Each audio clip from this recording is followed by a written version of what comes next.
di sini saya akan melakukan praktek bahasa Indonesia tentang peristiwa sejarah G30 SPKI.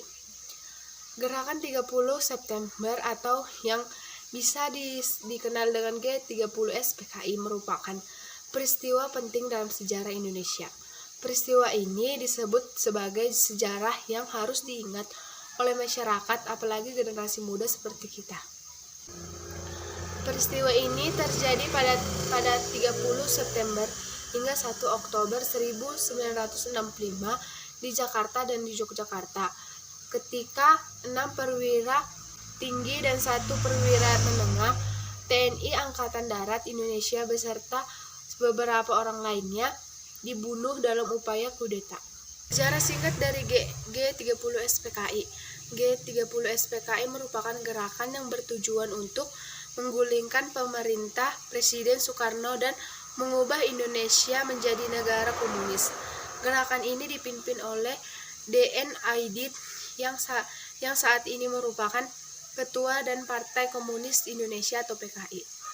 Pada tanggal 1 Oktober 1965 dini hari, Letkol Untung yang merupakan anggota Cakrabiwa atau pegawai pengawal istana memimpin pasukan untuk yang dianggap loyal pada PKI.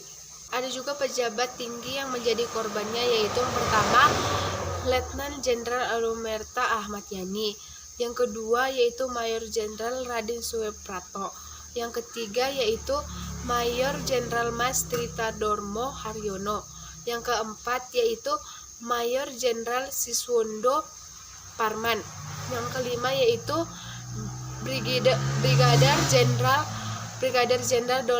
Dolnat Islan Panjaitan, yang terakhir yaitu Brigadir Jenderal Sutoyono Siswodiryo. Dari ke-6 jenderal tersebut yang atas nama Letnu Piret Tendean kemudian diterapkan sebagai pahlawan revolusi sejak berlakunya Undang-Undang Nomor 20 Tahun 2009. Gelar ini juga disebut sebagai pahlawan nasional.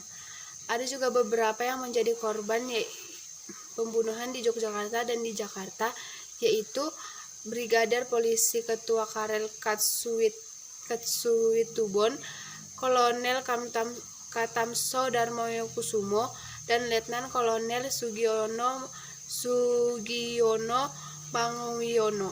Kejadian G30 SPKI, rakyat menuntut Presiden Soekarno untuk membubarkan PKI, dan Soekarno kemudian memerintahkan Mayor Jenderal Soekarto untuk membersihkan semua unsur-unsur pemerintah dan pengaruh dari PKI. Soekarto juga bergerak dengan cepat dan PKI dinyatakan sebagai penggerak kudeta dan para tokohnya diburu dan ditangkap, termasuk D.N. Aidit yang sempat kabur ke Jawa Tengah dan kemudian berhasil ditangkap. Pada tahun 1965 diperkirakan sekitar 500.000 orang hingga 1 juta anggota dan pendukung PKI diduga menjadi korban pembunuhan. Sedangkan ratusan ribu lainnya diasingkan di kampung konsentrasi.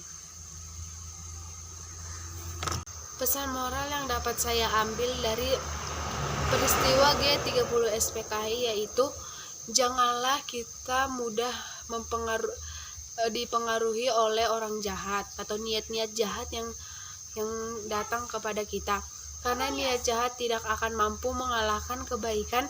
Kejahatan pasti akan terungkap dan dikalahkan oleh kebaikan.